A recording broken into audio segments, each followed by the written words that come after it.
오늘 본문에 보면 예수님께서 예루살렘에 올라가신다 이렇게 말씀하십니다. 예루살렘의 사명을 쫓아 주님이 올라가시는 것이죠. 예루살렘에서 온 인류의 죄를 대신해 십자가에 못 박히시기 위해 그 사명의 길을 걸어가고 계신 것입니다. 그 가운데 제자들에게 예루살렘에서 당할 일들을 말씀해 주십니다. 32절에 보면 인자가 이방인들에게 넘겨져 희롱을 당하고 능욕을 당하고 침뱉음을 당하겠으며 그들은 채찍질하고 그를 죽일 것이나 그는 3일 만에 살아나리라 하시되. 예수님께서 앞으로 당할 일들을 다 말씀해 주십니다.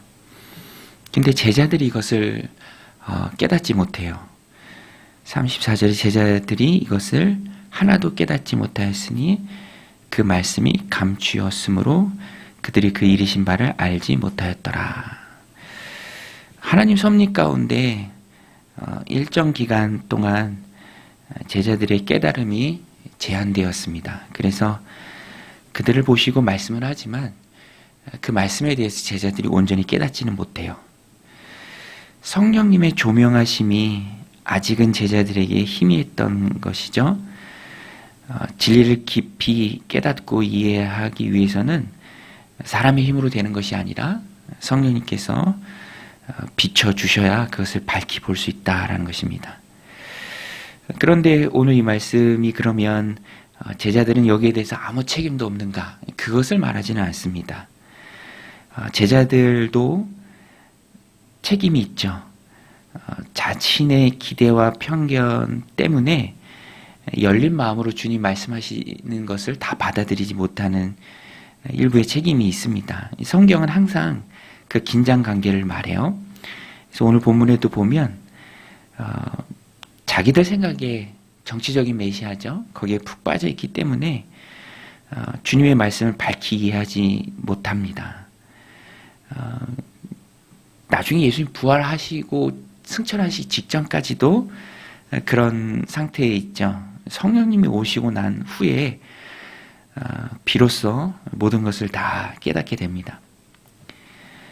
반면에 오늘 본문 뒷부분에 보면은 육신의 눈은 멀었지만 보지 못했지만 영적인 눈이 띈 여리고의 한 소경이 나옵니다. 35절에 여리고에 가까이 가셨을 때 한 맹인이 길가에 앉아 구걸하다가 무리가 지나감을 듣고 이 무슨 일이냐고 물은데 그들이 나사렛 예수께서 지나가신다 하니.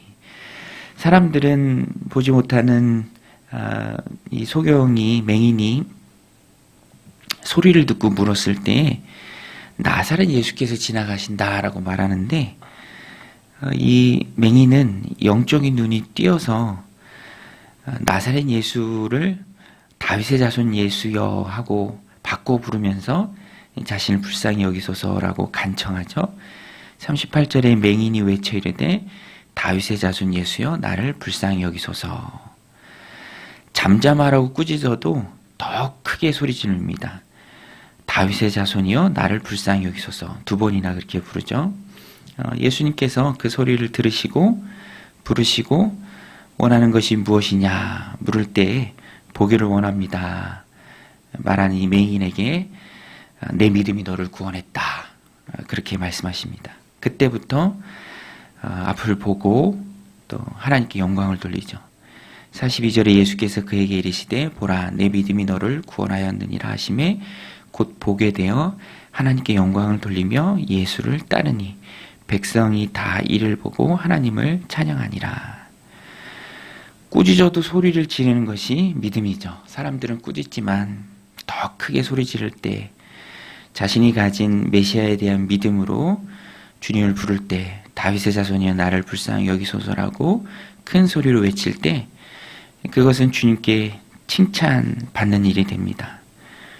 믿음이 너를 구원하였다. 다윗의 자손이여라는 그 부르짖음은 단순히 소리를 지르는 것이 아니라 메시아를 부르는 신앙 고백입니다. 믿음에서 우러나오는 간절함이죠. 전적인 신뢰의 표현입니다. 그래서 오늘 본문을 통해서 우리는 영적인 시각의 중요성을 깨닫게 됩니다. 무엇을 보는가? 그냥 눈으로 자기 생각에 푹 빠져서 세상을 바라보는가? 그것이 아니라 믿음의 시각으로 세상을 바라보는가? 그 차이가 굉장히 크다라는 것입니다.